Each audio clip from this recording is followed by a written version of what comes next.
Majelis Hakim yang mulia, tim penasihat hukum yang kami hormati, para hadirin dan rekan media yang kami hormati pula, berdasarkan uraian-uraian yang kami kemukakan dalam tulisan revisi di atas, maka kami selaku penuntut umum berkesimpulan terdakwa telah secara sah dan meyakinkan menurut hukum bersalah melakukan tindak pidana korupsi secara bersama-sama dan berlanjut sebagaimana diaturkan dalam tindak pidana dalam pasal 12 huruf E junto pasal 18 Undang-Undang Republik Indonesia Nomor 31 Tahun 1999 tentang pemberantasan tindak pidana korupsi sebagaimana telah diubah dengan Undang-Undang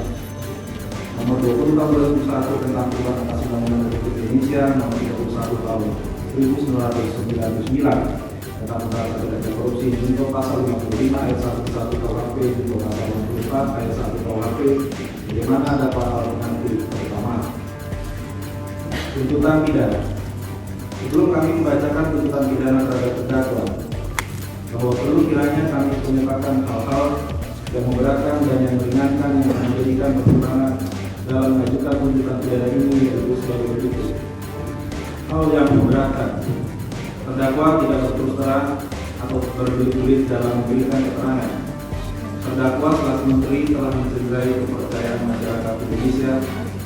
Terdakwa tidak mendukung program pemerintah dalam pemberantasan tindak pidana korupsi dan tindak pidana korupsi yang dilakukan terdakwa dengan motif yang aman. Hal-hal yang meringankan: terdakwa telah berusia lanjut 69 tahun pada saat ini.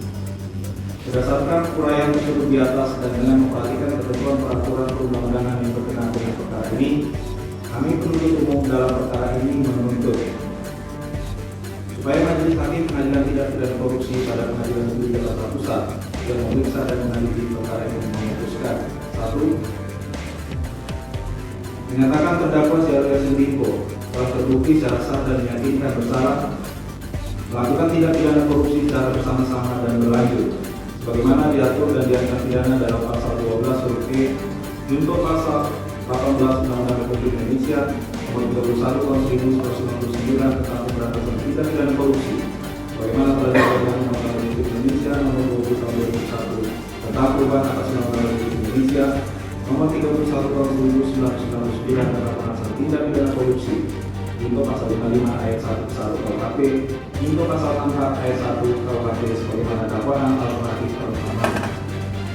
2. Menjatuhkan pidana terhadap terdakwa Syahrul Yassin Limpo berupa pidana penjara selama 12 tahun dikurangi selama terdakwa berada dalam tahanan dan pidana denda sebesar 500